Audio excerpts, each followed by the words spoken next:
On midnight in the area of Arena Boulevard and Duckhorn Drive in North Natomas. If you have any information about where LJ is, call Sacramento police.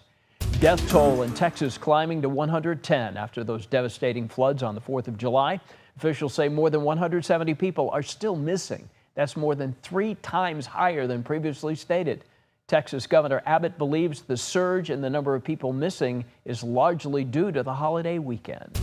Workers with Republic Services are on strike. This is impacting trash, services, and pickup in Stockton, Lathrop, and Fairfield. The Teamsters Union says they'll end the strike if Republic Services provides a living wage, affordable and accessible health care, and improved workplace protections.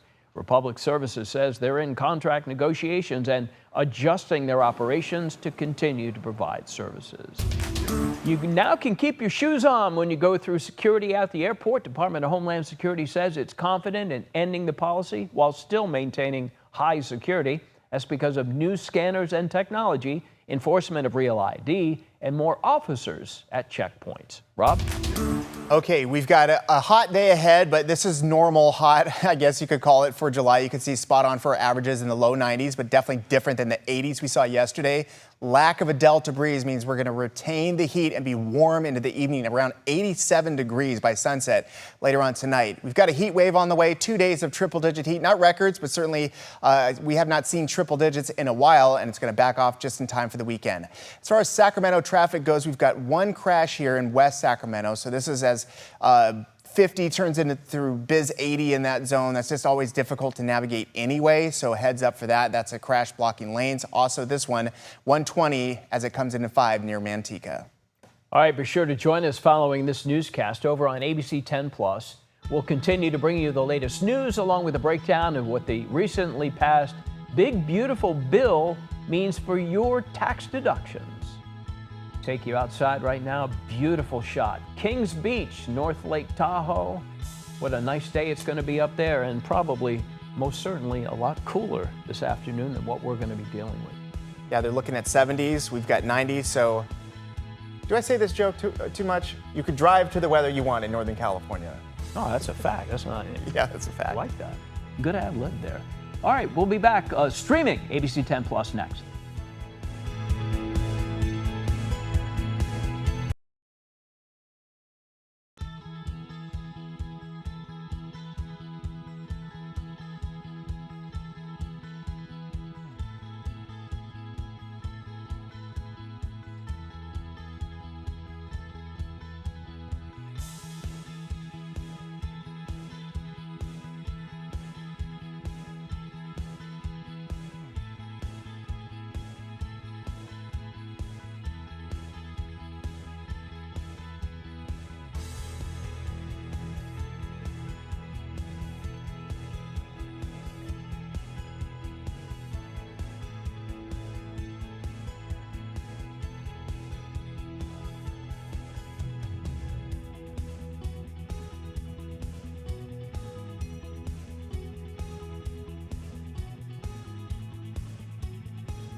We have shifted over to ABC10 Plus. We are live with the news. I'm Walt Gray along with Rob Carlmark as we set the table for you on a busy news day. Got a lot of stories we're following up on, and of course the weather is important too, because even though it's nice, or as I would say, a premium morning weather-wise, cool, nice, later on today you may not be able to do all the fun things you want to do, right? Yeah, yesterday was really the day where the weather, honestly, it just didn't really matter that much. It was nice all day long. We had highs in the 80s in July, and we've had a number of those lately. So it's been a good stretch of weather, but it just can't go on forever. And at some point, you're going to get to 90s and triple digits. But at least the pair of triple digits is all we're looking at in the coming days for just 2 days, and then we're going to back off into the 90s. If you're going to spend time in the mountains, it's been remarkably dry lately. That means no mountain showers or thunderstorms or any adverse weather. So if that's where you're going to be spending time in the next several days through the weekend, we're in pretty good shape there. It's going to be dry as well. I like to point this out just because it's one of these quiet things that does end up affecting what you're doing or not doing, and that's the amount of daylight. It just doesn't seem like much, but we've been whittling away the amount of daylight. Now we're down 10 minutes from the longest day of the year, the summer solstice. So you don't notice it in the beginning, but then it starts to speed up. For example, by the end of the month, we'll have lost 43 minutes of daylight from the summer solstice, which is June 20th. So it's happening quietly and slowly, and then it starts to speed up later on in July and August. That's when you really notice it. Okay, with that said, we've got 90s on tap for today. That's normal for July. We are going to get hot, triple digits plus for Thursday and for Friday, but it's low triple digits, so it's not record-breaking, but certainly above average for a couple of days. And then we're going to see some cooling for the weekend. Now, I say some because we're still looking at mid-90s, but hey, that's better than triple digits, and we're getting back to some reasonably warm weather all the way through next week. We had a decent delta breeze last night. Now we've got a little bit left over through the morning. Perfect morning out there, nice temperatures, do whatever you want. It's nice and cool and refreshing in the 50s and 60s with the 40s up high. And you can see over the last 24 hours, we've been nice and dry for all elevations. So here's our issue, our main issue. Yes, we have some onshore wind. It's just not very strong. So that's still better than nothing. If we had strong north-northwest winds all day long and in the evening, then you're looking at red flag conditions. Then you're looking at a major fire risk, and that's very problematic. So at least we're getting the wind in the evening from the correct direction, I like to call it, because it's going to do some work, but it can't do the work that it's done over the last several weeks, getting us nice and cool in the morning. So the morning lows are starting to come up as well. Temperatures will be in the low 90s today. You can see that we're going to get some cooling, but it's just slow cooling, still right around 80 degrees at 9 o'clock at night. So that's just one of the trade-offs that you're going to get. And just highlighting this one more time, we get the marine layer clouds in the Bay Area. That starts to burn off right around 10, 11 o'clock later on this morning. 2 days of triple-digit heat, then moving to the mid-90s through the weekend, then a chance to go to the low 90s later on into the week. All right, it's 7 o'clock in the morning, 7:04 I should say. Let's go ahead and give you a check on traffic with CHP Officer Trista Drake. Few things this morning. How are things shaping up at this hour? Good morning. We definitely got busy out there on our highways. We do have a few crashes to report. Westbound 50 at Jefferson Boulevard, still working on clearing that earlier crash. That has a lane blocked there, the fast lane. Traffic is pretty backed up as a result of that crash. If you're headed out to West Sacramento, you're going to see some delays there. Westbound 88 Enterprise also have a hit and run crash reported. One vehicle still on scene off to the right shoulder there. Seeing it pretty slow all morning as you make your way onto the causeway out of West Sacramento. That's going to add to our commute time. Northbound 99 at Martin Luther King Jr., we do have a 2-vehicle crash reported. Looks like those vehicles have been moved off to the right shoulder, but still starting to see slow traffic as a result of that as well. And northbound 5 at L Street, a vehicle that's stalled out blocking the on-ramp there. So again, if you're making that commute, that could be a little bit slow and go as well. So definitely starting to get a little bit busy here in Sacramento. Things are picking up, causing some delays throughout our majors. Also still dealing with the crash in the Stockton region. Westbound 120 at the southbound 5 connector still has a lane blocked there. And traffic is backed up all the way to about Main Street on westbound 120 and northbound 5 at Benjamin Holt, a ladder that was dropped in the middle lanes. Back to you. So much. Very busy morning at 7:05. New developments in the investigation of last week's deadly explosion in Esparto. Investigators say they went to a home in San Francisco yesterday. The Sacramento County Sheriff's Department confirmed members of the bomb squad were there on a mutual aid request. Pictures show members of the Yolo County Sheriff's Department there as well. We reached out to Yolo County, who have yet to hear back. We did reach out to the state fire marshal, who says They have served multiple search warrants as part of that investigation process. Yolo County now declaring a local emergency as a result of the explosion's impact. The county saying the damage is impacting farms, homes, and businesses within a half mile of the blast. It is a step before they ask the state and federal government for help. Some people who live in the area want answers. How is a teenager allowed to work on such a site, and what was disclosed to any and all employees? Some of us are very upset by what's gone on. If that blast site had been any larger, the town of Esparta would be gone. Residents added they're concerned about the chemicals released into the air and onto the local agriculture from the blast. The investigation and fallout from the explosion all coming as families of the victims continue to work towards some form of closure, if that's even possible at this point. ABC 10's Gajpal Sangha was at a vigil held near the blast site last night, hearing from the community trying to support the families. And we believe in our hearts that God resurrected him from the dead. Near the path where 7 lives were lost, family, friends, and strangers gathered to pray, mostly in Spanish with the English translation, asking for strength, healing, and hope for the impacted families. You know, when you're invited to a space like this, it's a privilege really to come and share with the family, share their grief, because it could really be, you know, some of our own family members. Those with the Pentecostal Church of God from Sacramento leading the prayer. The family of Jesus and Johnny Ramos stood together, joined by relatives who came from across California. Pray for the families, not just say that you're going to pray for them, but really keep them in mind. Investigators say explosions at the fireworks warehouse leveled buildings and 7 people were killed. Their bodies recovered just days ago, but so far, none have been officially identified. As the investigation continues, a week later, the pain is just real.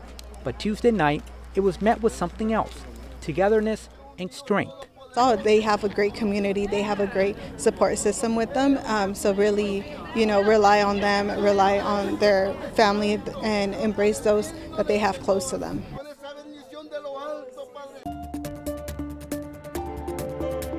Continuing coverage of other stories, the jury in the murder trial of former baseball pitcher Daniel Serafini preparing now for deliberations. He's accused of murdering his father-in-law, Gary Spoor, and Spoor's wife, Wendy Wood, at their Lake Tahoe home, 2021. After 6 weeks of testimony, closing arguments were yesterday. Jurors will meet again tomorrow to start deliberations.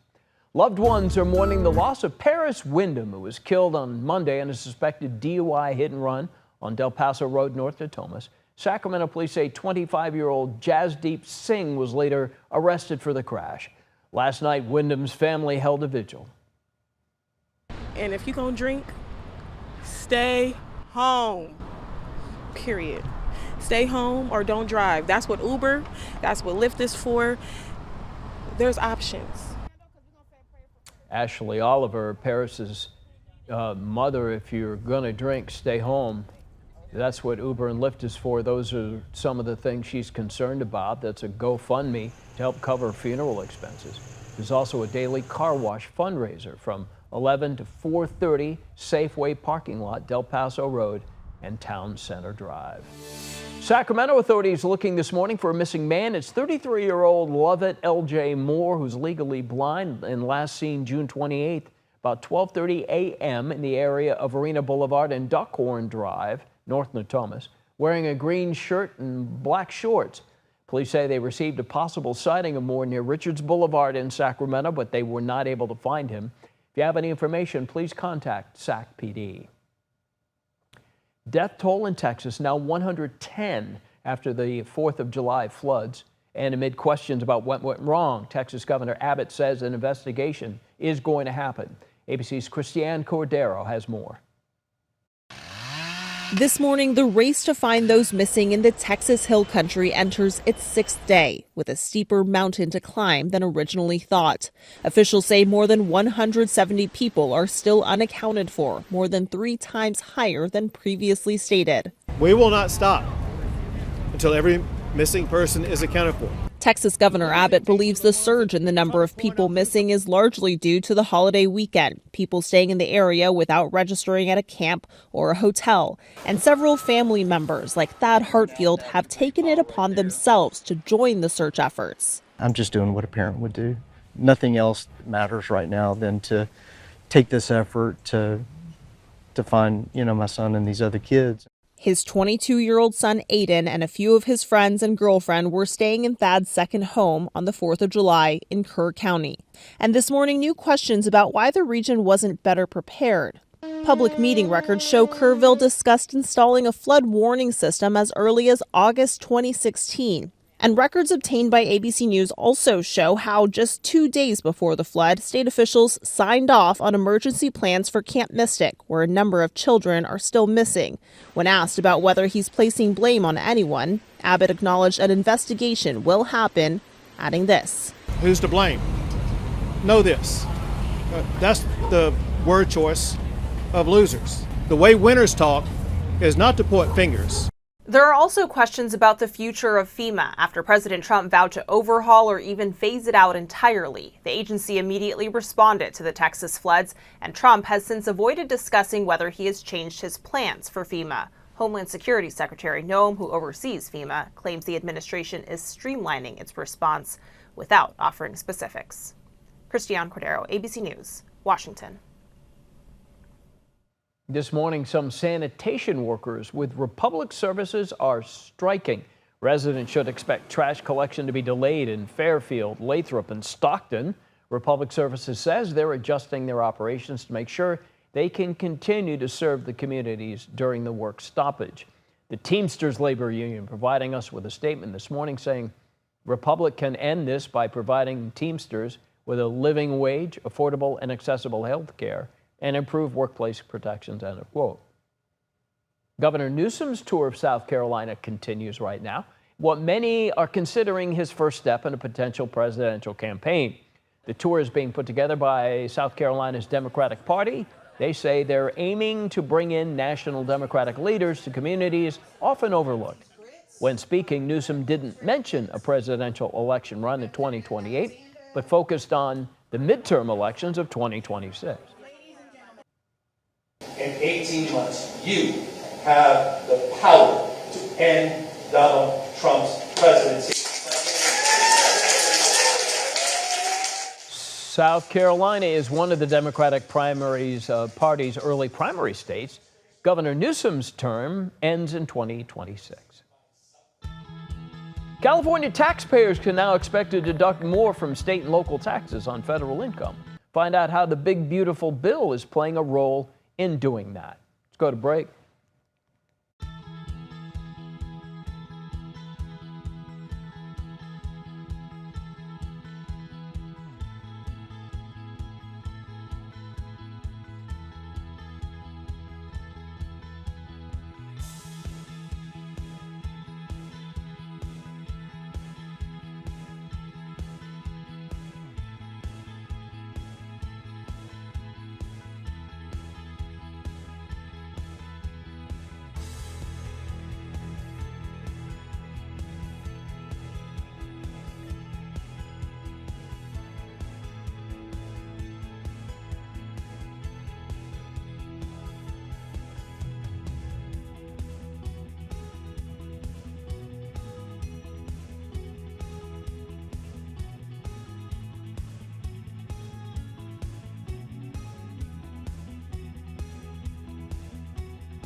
U.S. Senator Alex Padilla and Cory Booker taking aim at immigration enforcement tactics, introducing a bill that would require officers to wear clear ID badges during public operations.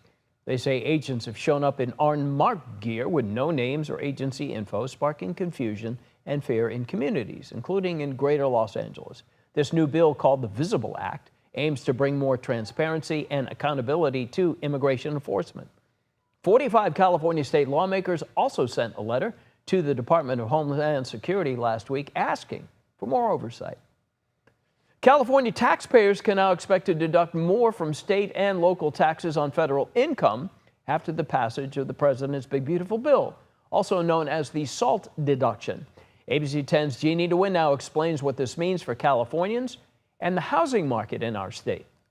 The biggest bill of its kind ever signed, and it's going to make this country into a rocket ship. It's going to be really great. Included in President Donald Trump's Big Beautiful Bill are new state and local tax deductions, also known as SALT, that could be beneficial to Californians. The major provision that was changed in the 2017 tax reform that was done under Trump administration, number one, and that was changed in his second administration last week to be increased from $10,000 to $40,000. Taxpayers earning $500,000 or less will be able to deduct up to $40,000 for tax years 2025 through 2029. The cap will revert back to $10,000 in 2030. Finance experts believe the SALT cap will greatly benefit high-income earners in the state. Will probably not impact California taxpayers who are low income or lower middle income. It will definitely help for middle income and high income Californians because they pay more taxes. When it comes to the impacts to the housing market, especially in the greater Sacramento region, some housing analysts don't believe this will completely change the market. And this is a temporary reduction. It's going to expire in a few years, and also people can afford it. And people at higher price points are often incredibly savvy, and so they may not necessarily need the help. They could take advantage of it. But others believe it will benefit the housing market in the state. A household making $200,000 will suddenly find the state of California a lot more affordable, given that we already pay significant amounts to buy a house here. So the housing market is going to benefit from that. Ultimately, many experts say any money saved by taxpayers will be beneficial to Californians. In Sacramento, Jeannie DeWin, ABC 10.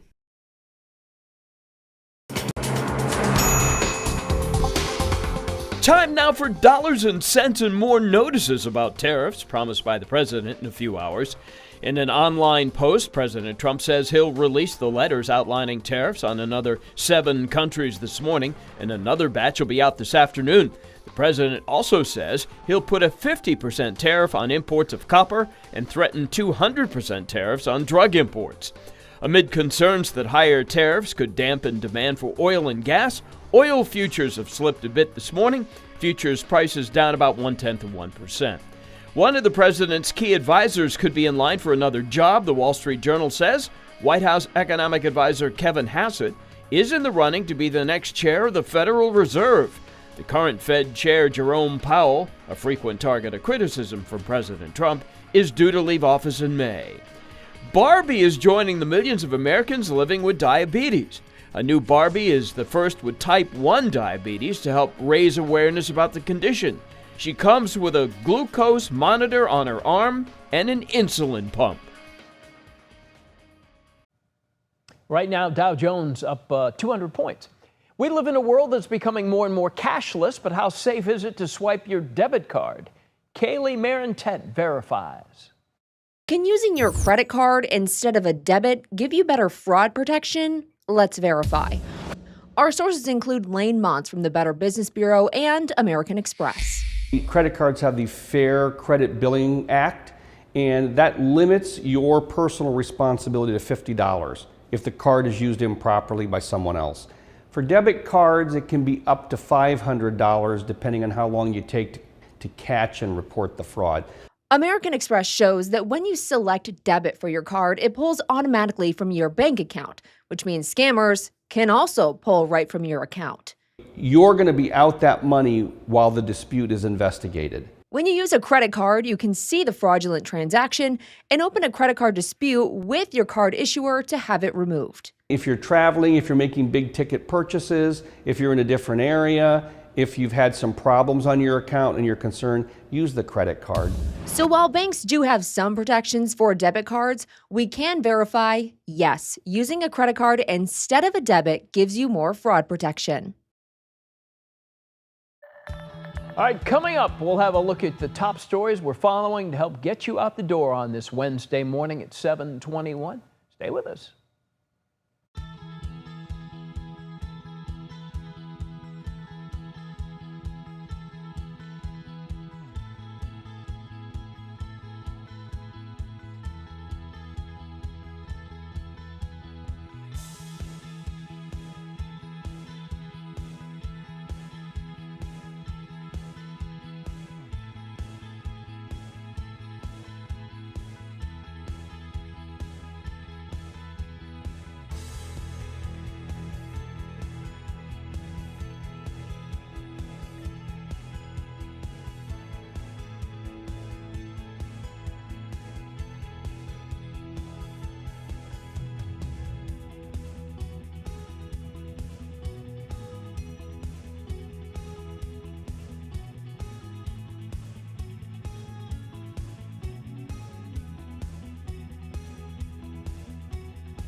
This is an ABC 10 morning news update. I'm Walt Gray. Yolo County is now declaring a local emergency as a result of the Esparto explosion's impact. The county is saying the damage is impacting farms, homes, and businesses within a half-mile of the blast. It's a step before they ask the state and federal government to assist. The jury in the murder trial of former Major League Baseball pitcher Daniel Serafini getting ready for deliberation. He's accused of murdering his father-in-law, Gary Spoor, and the attempted murder of his wife, Wendy Wood, at their Lake Tahoe area home in 2021. Jurors will reconvene tomorrow to start deliberation. And the death toll in Texas climbing to 110 after those devastating 4th of July floods. Officials say more than 170 people are still unaccounted for.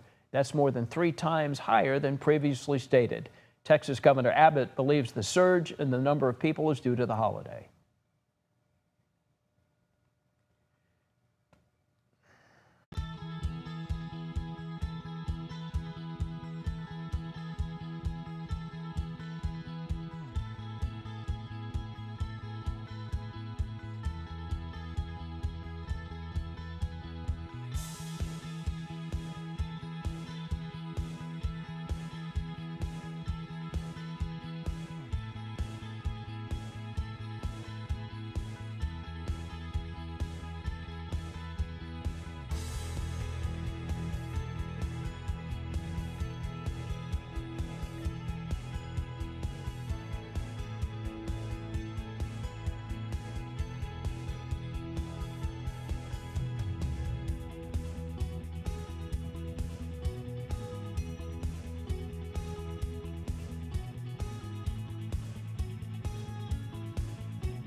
Okay, we've got some hot weather on the way. It's been really nice so far in July, just a couple days in the mid 90s. We're going to get to the low 90s today after a really nice morning. Great and cool out there with good air quality, temperatures in the 50s, but we're going to a normal day for this time in July. Average high 93. That's about what we're looking for most spots later on this afternoon with the 70s up high. One of the changes that you'll notice is later on this evening with the distinct lack of a strong Delta breeze. It's still going to be a little bit, but it just doesn't last very long. So that allows our evening temperatures just to stay warm longer. We're looking at highs in the triple digits, but only for 2 days for Thursday and Friday, then back to the mid 90s through the weekend and then low 90s for most of next week. Okay, for traffic, we've got a couple issues here, including this one crash which is tying things up as you go through West Sacramento there on 50 and Biz 80, so heads up for that. Then we've got Stockton, which is doing okay. Manteca, 120 into 5, there's a crash, and Tracy, volume traffic.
All right, thank you for joining us on ABC10 Plus. I'm Walt Gray. On this Wednesday morning, we are streaming the news live at 7:30. Let's get a check right now on your weather forecast. Rob slides in now with a look at that. So, Rob, obviously you've been talking about this for a few days now, the heating up at the end of the week. We're sort of getting to that now. So this afternoon is when we first start to really feel this? I think compared to yesterday, you'll realize, okay, so this is summer again, because what we've been living through so far in July has been pretty good. We've had a handful of warm days for sure, but we've had more cooler days than warm days, and that's pretty rare to pull off in July. And yesterday was remarkable in the mid 80s, but we're back to the grind now. We're looking at highs in the low 90s, so it's going to be a warmer day. You're going to absolutely notice it. And then this evening, that's really sort of the telltale sign is you wait for the breeze and you're just not getting a strong one. So that's going to be the case. And then tomorrow, just straight up raw summer heat with triple-digit temperatures for Thursday and for Friday, but at least it's not extreme. It's not record-breaking, and we should stay below 105 for most locations. So we're going to be in the low 100s. I know it's 100, but at least it's the low 100s, if that makes any sense at all. This upcoming weekend, we're going to see some cooling as we go back to the 90s. But folks, again, just as a reminder, this has been a really good month for us so far with many days in the 80s. And that, again, is very rare. And not only that, compared to last July, which was absolutely brutal and terrible to start things off temperature-wise, we had multiple days in a row all above 100 degrees. And the average July temperature for highs was 104.4. So we have not seen that so far. We don't know how the rest of the month is going to go, but at least for the next 10 days, we only have 2 triple-digit days in the forecast. Here's the thing that's going to start to break down. Yes, it's an onshore wind, which is good. I'd rather have this than strong north winds all day long. That's the very dry, fire-prone winds that we really don't like, because then you have major red flag warning issues. And we're going to get another onshore breeze through Thursday, but it's just not very strong. So what it does is your evenings remain warmer than you would like. You know, yesterday at sunset, you can open up the windows, maybe run the AC for a little bit, and then you're good to go. But it's just a different situation as we retain the heat well into the evening. So you just have to plan things a little bit better. You have to make the most of your mornings. There's still magic with temperatures in the 50s and 60s for many hours. You can do whatever you want before noon, no problem. But then you really want to just keep all the cooler air trapped in with little movement in and out. That way you're going to retain some cooler temperatures as long as you can, because you just want to wait it out in general between 1 and 9 p.m. That's definitely your hot weather day plan for Thursday and Friday. You can't always have options, but that's the best case scenario if you can do it. Temperatures this morning are in the 50s. We're going to warm up to the low 90s, which is very normal for this time of year. And again, very little wind. If you want better weather, you can drive to the coast or head into the mountains, where you're going to find 60s and 70s for highs later on this afternoon. It's this part of it right here that we start to notice after a warmer day than yesterday, highs in the 90s. So it just takes longer to cool down, still right around 80 degrees as it gets darker into the evening, and still well into the 70s before midnight. Yesterday, we were deep into the 60s before midnight. One final thing before we talk about the 10-day forecast. Marine layer clouds should burn off by 11, and this afternoon we do not have the threat of afternoon showers and thunderstorms in the Sierra. So get ready for some heat. It does get a little bit better through the weekend with highs in the mid and upper 90s. And then look at this, going into next week, a nice cooling trend as we get back to the low 90s by the middle to the end of the week. Now for a check on traffic with CHP officer Trista Drake. 7:33 in the morning. I'm expecting a lot more volume traffic and probably some issues as well. What are you seeing? Good morning. For sure, we're definitely seeing that volume traffic pick up here in Sacramento. Starting to see those slowdowns as you make your way into Sacramento from our majors. We were dealing with some earlier crashes. Westbound 50 at Jefferson, everything is open there, but again, still trying to flush that residual traffic through. It's a little bit slow. Westbound 80 on the causeway, we still have reports of some debris. It looks like a bumper that may be in the lane there with a vehicle partially blocking the slow lane. Looks like it hit that debris. So that's causing some slow traffic as you make your way onto the causeway. So again, a little bit slow on those two majors. Also northbound 5 at L Street, a vehicle stalled out blocking part of the on-ramp there. And just getting word, northbound 5 at Del Paso, another hazard there. Still getting further details on what it is. It looks like it may be a vehicle that was on fire. So again, a little bit slow all around, especially on southbound 5 and northbound 99, starting to see those slowdowns. Traffic definitely is picking up. As you head through Stockton, everything there looking pretty good. It's been pretty quiet there. A few incidents, but everything has cleared. Tracy Triangle still seeing that volume traffic over the Ultimate Pass. About an hour commute from Tracy into Livermore, and Modesto is quiet as well. Back to you. Trista, thank you. Now to a big change out at the airport. TSA is ending its shoes off rule. We're learning about more changes that could be on the way. That is ABC10 Candace Red's story today. She's out there right by the checkpoint. You could see people behind her, and they're not taking their shoes off, right, Candace? That's absolutely right. Well, good morning to you. As you mentioned, we're coming to you live inside of the Sacramento International Airport, giving you a look at the TSA security checkpoint. You know, early this morning, it was a long line. Now, not so much. But here's the deal. AAA says that 72 million people will travel this summer, and 5 million of them will take to the skies. Now, if you're one of them, listen to this. The Department of Homeland Security is ending its so-called shoes off policy. DHS says that passengers traveling through domestic airports are now allowed to keep their shoes on while passing through security screening at TSA checkpoints. Now, the goal here is to just simply make traveling easier and limit the wait time at TSA checkpoints nationwide. We're told security does remain a top priority. DHS says it's confident in ending the policy while still maintaining security because of new scanners and technology, enforcement of Real ID, and more officers at checkpoints. I think it surprised a lot of people that this policy has lasted for as long as it has, because there's so much technology and so many different ways to screen people. We will be piloting several different security checkpoints across the nation at different airports that will allow individuals to come in through a security checkpoint and maybe not even have to interact with officers at all. Walk through machines, keep their bag with them, not remove laptops. I really actually appreciate it, because generally I'm running a little behind time, so it's just one step I have to take to get to my gate on time. We'll wait and see, but I think it should save a little bit of time, that's for sure. Nobody has to take their shoes off, but you know what, they're waiting in line anyway, might as well take your shoes off in line, so we'll see how it plays out after a week or two.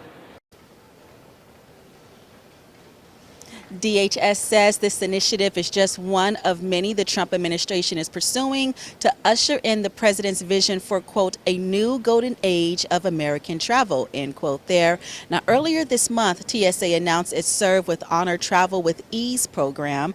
It provides special benefits to uniformed service members and their families. That includes a TSA pre-check enrollment discount and expedited access lanes at select airports. TSA also started implementing those Real ID requirements. Again, that's at the airport checkpoints. They did that back in May. DHS says that it's already seen a 94% compliance rate. Coming back out to you live as you get a look of a few people here at the security checkpoint. Again, not having to take off their shoes. Now, even though the shoes off policy is over, other aspects of TSA security process still remains for safety reasons. Of course, passengers must still clear identity verification, secure flight vetting, and other processes just to continue to maintain safety here at the airport and while traveling. For now, live at the Sacramento International Airport, Candace Red, ABC 10. All right, Candace, some good news out there at the airport and going forward for future travelers. All right. New this morning, Folsom City Council is approving unanimously a move meant to stop one of their fire stations from shutting down. The move was originally proposed as a way to cut down on the city's looming $3 million budget deficit. In addition to shutting down the station, the city would have also postponed the hiring of 10 additional firefighters. Now, with last night's decision, the hiring will continue as planned, and all 6 stations in the city will remain open. And a major agreement ending a 14-year-long battle over development at Palisades Tahoe. The resort, along with Keep Tahoe Blue and Sierra Watch, have all agreed to scale back a proposed development in Olympic Valley. The revised blueprint would cut total bedrooms by 40%, commercial space by 20%, and eliminate plans for a massive indoor water park. Sensitive land at the base of Shirley Canyon will be permanently protected. No new development will be allowed in the area for 25 years. The revised blueprint now needs approval from Placer County.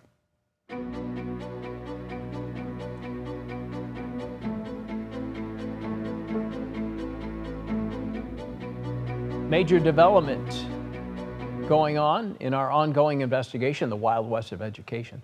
Highlands Community Charter and Technical Schools Board of Directors, all of them stepping down. This comes just weeks after a state audit triggered by ABC10's reporting revealed serious misuse of public funds, violations of the law. Our investigative reporter Andy Judson has the very latest here. The board's resignations follows the June 24th release of a state audit, which found Highlands misreported attendance, used taxpayer money on luxury travel, and hired unqualified staff, including family members, for six-figure salaries. We'll move to action item 1, removal of a board member or board members. During the special board meeting, trustees first voted to remove board member Sonia Cameron, who the audit accused of voting to hire and promote her own daughter into a six-figure position, despite her daughter's lack of a college degree or required credentials. And I really, really have put my soul and heart into serving on this board. And, but the board has decided not to want me anymore. It's time to right the ship.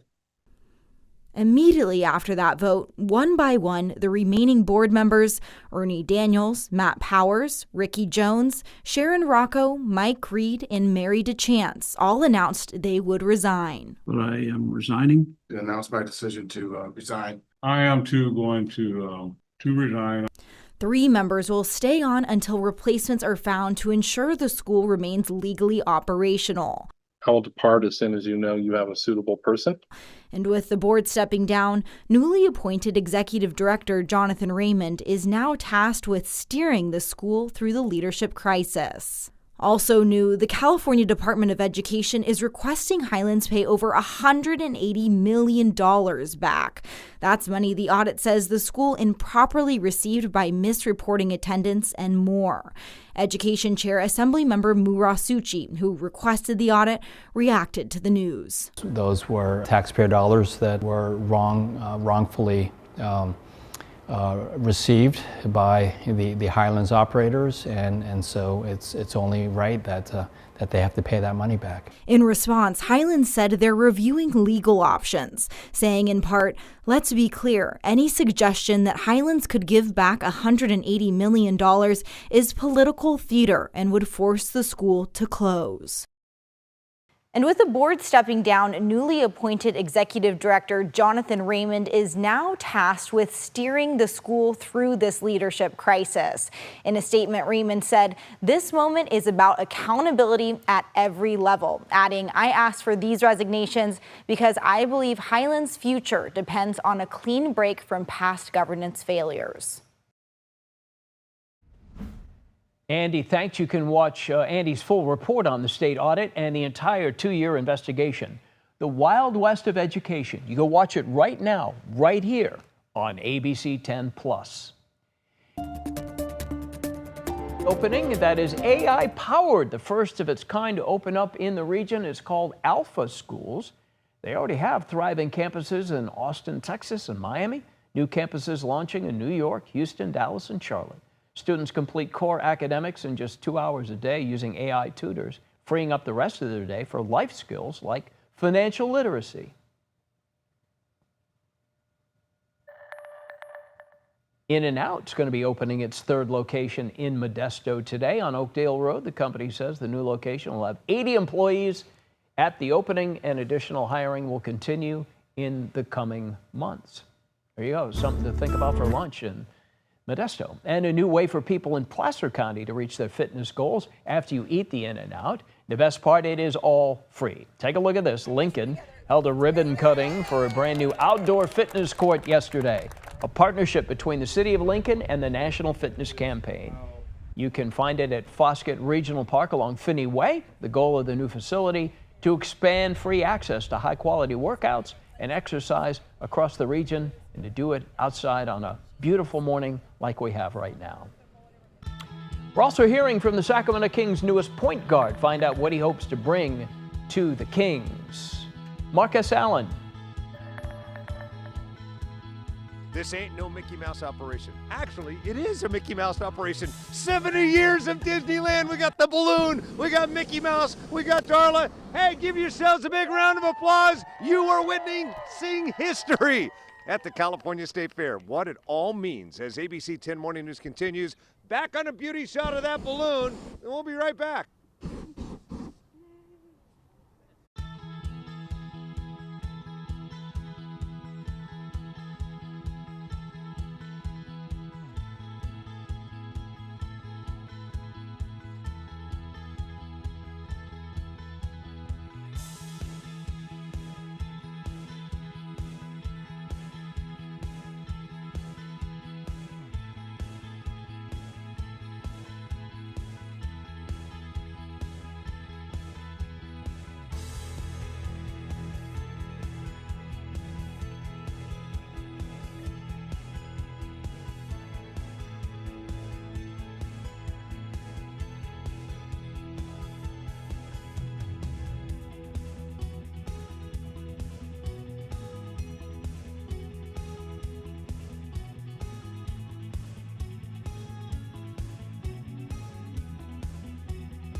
7:48, we are live on ABC 10 Plus, and we're just 2 days away now from the start of this year's State Fair. And this morning, a big surprise to get everybody excited. ABC 10's Mark S. Allen at Cal Expo with more. Yes, sir. Celebrating the balloon, celebrating 70 years of Disneyland, and celebrating the California State Fair. I'll tell you one tie-in. I did the ribbon cutting for the California Adventure, the grand opening. The California letters that once stood there are now right over there, steps away from us. Oh, I thought you were going to say you did the grand opening of the California State Fair back in the 1800s? No, I'm old, Darla. I'm not that old. Hey, it's Darla Givens. What is new? What's great at the California State Fair this year? I know we're in the countdown. I know we are. Just 2 days away. Our gates open. Check out the California Love, the lowrider exhibit. Mark, it is awesome. I'll give you a sneak peek today. You know what's ludicrous? Yeah. Friday night. Ludicrous in concert Friday night. That's Who else? Right. Luda, we also have Air Supply this weekend, Bret Michaels, we have Tesla coming, we have Dustin Lynch, and closing night we have In Vogue. So we have a lot of people coming out. That is awesome. Hey, Raul, good to see you again. I met Raul not that long ago, a couple months ago, 70 years, Disneyland. What does that mean to you? 70 years of Disneyland. What does it mean to all of us? You know, it's 7 decades of happiness, memories, and just amazing love that we have for the guests that visit our parks every day. And we know we got Mickey Mouse here with us joining on celebration, and we're inviting you all to come out and visit us to celebrate happy. That is awesome. This balloon, this is one and done. If you're watching right now on ABC 10, that's the only chance to see this balloon. This is special just this morning. Exactly. We're here, spreading the magic in Sacramento. So make sure that you come and visit us in the Design Resort. There you go. Spread the magic. And what are you guys looking forward to? You excited? Yes, so excited. How did you find out about all this? Oh, we got invited online, actually. So I got to bring the family, and it's been great meeting Mickey and Minnie. Awesome. Yeah. These are what we call influencers, infinitely more popular than me. Hey, give yourselves a big round of applause. We came, we saw, that balloon's about to go away, but you saw it here and only on ABC 10. By the way, happy birthday to ABC 10. We also turned 70 this month. Back to you. A lot of birthdays, a lot of anniversaries. All right, thank you, my friend. Beautiful hot air balloon there. A's and Braves series is in full swing in West Sacramento. And last night, a historic performance from one of the A's top players. Lawrence Butler leading off the A's in the bottom of the first pitch. This one is off the wall in the gap. And as Rob mentioned earlier, you got to get a weird bounce sometimes to see what's about to happen. Butler comes all the way around, not even a throw. Inside park home run. Pretty good stuff there. So he comes up next at bat, third inning, and he's like, you know what? I did a lot of running first inning. I'm just going to make this a little easier. This one's gone. He becomes the first A's player to hit an inside the park homer and a standard homer in the same game in 50 years. A's win 10-1. Back at it tonight against Atlanta. First pitch, 7:05. Let's go to San Francisco. Giants in a walk-off here. It's Patrick Bailey with his own inside the park home run. That secures a 4-3 win over the Phillies. Runs scoring, Bailey coming, and here's the throw, and the game is over. Wow, how odd is that? Both the A's and Giants with walk-off, with inside the park home runs, same day. Giants will take on the Dodgers Friday. A live look now over the Golden One Center, which is the new home of the Kings' newest point guard, Dennis Schroeder, who was introduced in a press conference alongside the Kings' new GM, Scott Perry. Schroeder's been in the league for a decade. He's played for 10 teams. What's he going to bring to the Kings? I'm extremely happy to be here, to be a part of, the Sacramento Kings moving forward, try to set a culture. But I think we can be great. We got a lot of talent in this room. I think we just got to, build the chemistry all together and prioritize winning, making sure that every single game counts, and we want to go out there and make sure we beat everybody. And that's what we're going to do. Wow, look at that. He's actually originally from Germany. And the Kings Summer League players are busy getting ready. They will play their first Summer League game tomorrow. Big emphasis in practice has been on defense, in addition to getting to know each other. And according to the coach, Depeche Mistry, the team who breaks bread together wins together. So I actually asked to hold a dinner just before we even started the training camp, because I wanted them to get to know each other, have a meal, start building that connection, the foundation, and whenever you have a meal with someone, it changes everything on the court. I thought right away on the court you could see like they're calling each other's names, they're communicating, they're like, oh, you went to that school, this and that, and they start building that relationship. So I was trying to expedite that process just by having that dinner, and I think it's paying dividends. Right. Take us too. We'd love to have dinner with you guys. Stay up to date on the Kings. Check out our Locked On Kings show, hosted by Matt George, right here on ABC10+. Coming up, we'll have the top stories we're following this morning, plus another look at your weather and your traffic. Stay with us. We hope you will.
This is an ABC 10 morning news update. I'm Walt Gray. On this Wednesday morning, Yolo County declaring a local emergency as a result of the Esparto explosion's impact. The county saying the damage is impacting farms, homes, and businesses within a half mile of the blast. This is a step before they can ask the state and federal government for assistance. Workers with Republic Services are on strike, impacting trash services in Stockton, Lathrop, and Fairfield. The Teamsters say they'll end the strike if Republic Services provides a living wage, affordable and accessible health care, and improved workplace protections. Republic Services says they're in contract negotiations and adjusting operations right now to continue to provide trash pickup service. TSA ending their shoes off policy, meaning all passengers will be able to keep shoes on going through security.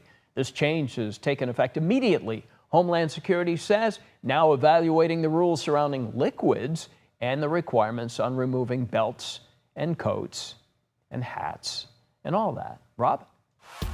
Okay, we've got some hot weather that we've got to get through before we get back to better weather going into next week. So yesterday, another day in the 80s, remarkable. We've cooled down really nicely overnight. Lots of 60s out there. A few 70s starting to creep in for the foothills and 50s and 60s up high. So very rapid warming for the high Sierra compared to this morning, but it's going to end nicely in the 70s. This is a normal day for this time in July with highs in the low 90s. Now we've got some onshore wind later on today, i.e. the Delta breeze, but it's very short-lived and pretty weak. So it's not going to cool us down as efficiently as it has recently. So we're going to be watching for a warm up for everybody. Triple digits, but only for 2 days, Thursday and Friday. Some cooling through the weekend, back to the low 90s next week. Okay, traffic-wise, there's just a bunch of issues everywhere. So coming into Sacramento, your normal volume issues, then there's been a bunch of just crashes that are difficult to clear. West Sac, the Causeway, another one past that, and then also near Laguna, there's another crash. Stockton, you're actually doing okay, except for the 99 side. Tracy, traffic has been slow all morning long. Manteca, Modesto, you're in good shape right now.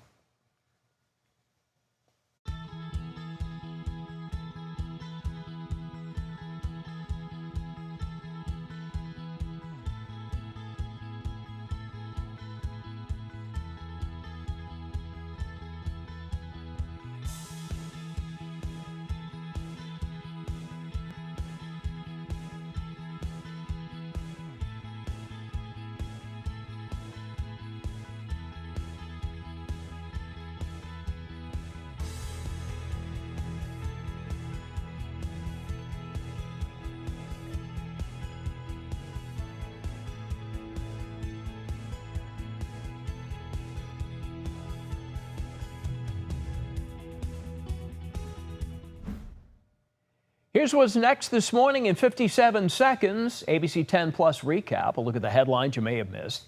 At 8:30, California wildfires preparing for peak danger, from packing an emergency kit to evacuation routes. How to protect your family and home before danger strikes.